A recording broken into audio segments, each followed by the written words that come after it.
Hey guys, what is up? It is No Help and welcome back to another video today. So in today's video, we will be killing Cerberus to see if it is worth killing in 2023.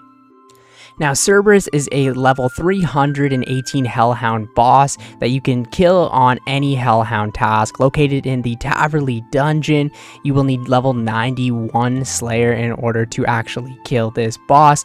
Now, why do people actually kill this boss? Now, it is because of the drops. Now, 100% of the time, it will drop Infernal Ashes, but the main drops people are after are the Primordial Crystal, the Pegasian Crystal, and the Eternal Crystal, as well as the Smoldering Stone. Now, these have a 1 in 512 drop chance, but just to hit the unique drop table, it's 1 in 128.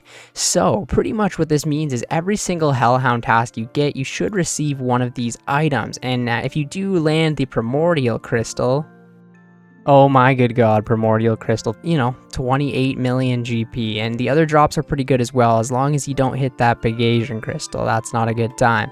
The other drops are pretty decent as well, so you can average about, getting an Alchable, a kill or something like that, as well as just regular rune drops, supply drops, and other rare drops, and as well as you have a 1 in 3,000 chance to get the pet, and as well as a 1 in 2,000 chance to get the jar. Now, I've currently killed 944 Cerberus, and this is the collection log I have so far. I've gotten 2 Eternals, 2 Pegasians, 2 Primordials, 1 Jar, 1 Smoldering Stone, and we're missing the Hell Puppy. Okay, so this is the gear that I take to Cerberus. I start with the Slayer Helmet, Fire Cape, Amulet of Torture, Rada's Blessing 4, the Osmond's Fang, full bandos. We got the Dragon Defender, Ferocious Gloves, Primordial Boots, and I bring the Ring of Suffering. Now, as for my inventory, I bring the Bando's Godsword for a spec, and then I bring a Super Combat Potion along with 4 to 5 Prayer Potions, whatever you're comfortable with.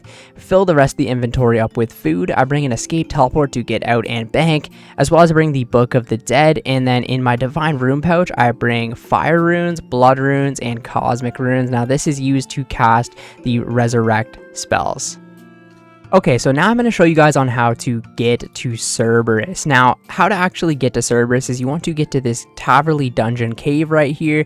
Now, you can either teleport into Falador and then run this way and cross the crumbling wall and head up to the Taverley dungeon here, or you could set your house up in Taverley and then just run completely south this way all the way to the Taverley dungeon. Now, once you're in the Taverley dungeon, you want to use this shortcut right here, which requires level 80 agility. If not, you're going to have to walk through the whole cave, which can be fairly annoying, so I highly recommend that 80 agility. If you have, like, say 75, you could use a Summer Pie to boost, and that's what I did until I got the 80 agility.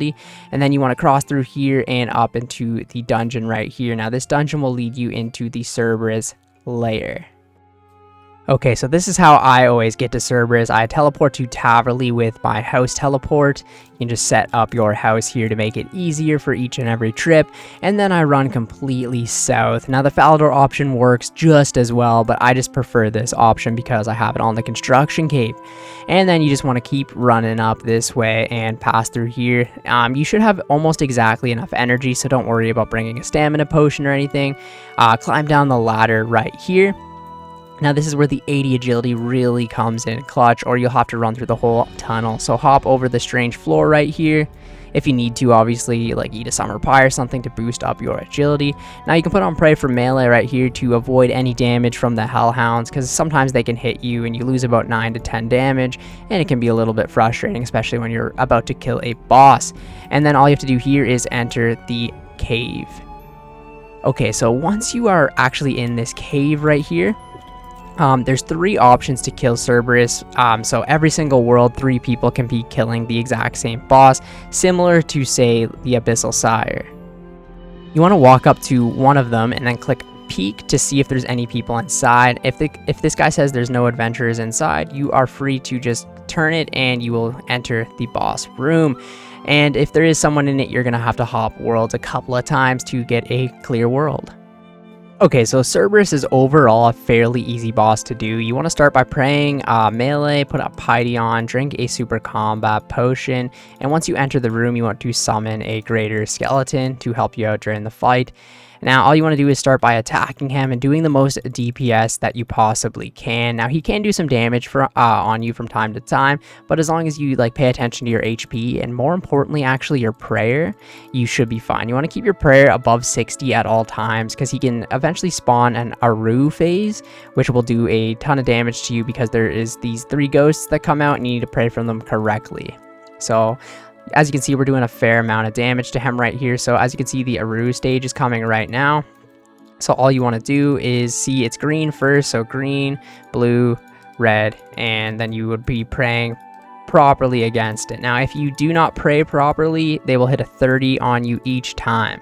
So this boss really sucks up your prayer potions, which kind of sucks, especially if you are an Ironman account, because the prayer potions come in super handy and you will use a lot of them killing this boss. Other people do ghost skipping methods, but they're just very slow kills over time, but sometimes he'll summon 2 of the Aru stages, and if you don't kill him in time, you'll have to do that twice and drain another prayer potion. Another thing that can happen is there will be these lava things that come on the floor, and if you don't move out of the way, you will just constantly take damage, but they're pretty obvious. I usually spec my BGS, the second kill, just to try and, get as much damage in as possible there. I don't want to waste any food on the first kill, but we'll see if we can spawn those lava things. Another example of the Aru is red, blue, green. And as you can see, we did take 30 damage there, so you got to be really quick. So these are the little lava things that come on the ground. If you're stepping in them, you will take a lot of damage, so just move out of the way, and it's as easy as that. Cerberus can be a pretty fun boss overall. It's pretty engaging the entire time. But anyways, I'm going to reset my experience, reset the loot tracker, and do this for an entire hour. And we will see how much money we make, how much experience we get overall, and see if you should kill Cerberus in 2023. Alright, so we're re-geared, we reset the experience, we reset the loot tracker, and I guess the hour officially starts now, so wish me luck.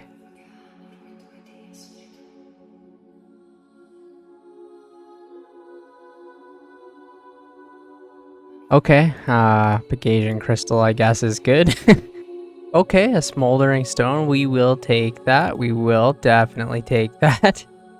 So my favorite part about killing Cerberus is just how like chill it is. It's one of the bosses that you can just camp for a while and really not get too bored because there's not really too much going on, right? You can kind of play another account, watch a movie, whatever it is.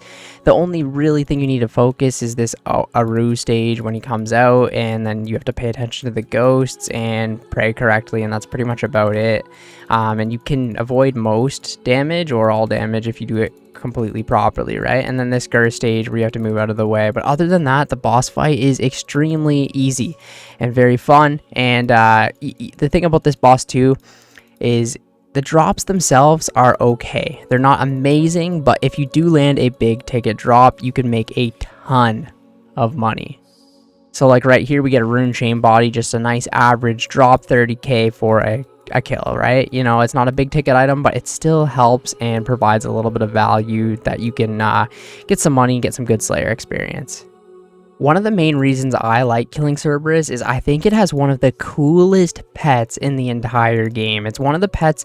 I'm not really a big pet hunter. I do like when I get a pet, obviously, but there's a couple pets in the game where I'm just like, I would love to have that pet, and Cerberus is definitely one of the pets. It's just like a hellhound kind of that follows you around. I really want it one day, so we're gonna grind until we get it. Also, when you do the ghost phase perfectly or something, it's just really cool, and you feel like you're really getting better at prayer switching and getting better at the game in general, to be completely honest. And you obviously can get really lucky. Like, I started this task at 188 hellhounds to kill, and I've made over 40 million GP so far off of this task, and I still have 81 to go, which is just crazy when you think about it like that, right? It's a cool boss, it really is. I literally spent 3 months of my life going for this Fang just to have one of the best in slot weapons for killing this boss, right? It's one of the bosses that I really want to camp out one day. Okay, so the hour just finished. We're going to go ahead and finish this kill, and we will see the progression. Okay, so the hour is up now at Cerberus, and we gained a total of 33 kills in the hour, which is pretty damn good. We gained a total of 6.6 million GP, and obviously we got a little bit lucky, but if you minus, say, the Smoldering Stone and even the Gauging Crystal, we still gained about 650,000 GP in the hour, which, you know, it's pretty damn good. Like, if you compare it to other Slayer tasks, you know, you get 500, 600k GP in a task. As a boss task, you know, 650k GP an hour with the chance of getting a 30 million GP drop, pretty damn good. As for the experience, we gained a total of 144,000 XP. It's obviously dropping a little bit now that we're just sitting here doing nothing. But yeah, 144,000 experience, 3,000 in magic. We even gained 151 XP in agility from hopping the obstacle, 89,000 experience in attack, 29,000 XP in HP, and 22.8k Slayer, which is actually pretty damn good.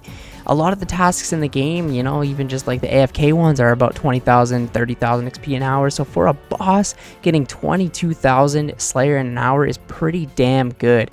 A lot of the other bosses are, say, 10 to 15k XP an hour. So getting 22.8 is pretty damn good. Pretty phenomenal, if you ask me. And if you're curious, here is my kills logged on Cerberus right now. I've logged a total of 427 kills. And it's about 45.4 million GP, which is actually pretty good. Like, we got a decent amount of drops in here. We got one Primordial Crystal at 28 million GP. That's when you land the big ticket drop. But say you even minus all of the good drops, it's still 10 million GP, which, you know, all the other little alchables add up, all the secondary ingredients add up, the herbs add up, the battle staffs, the bones, the ore, the runes, it all adds up. And it's honestly such a fun boss to go ahead and kill.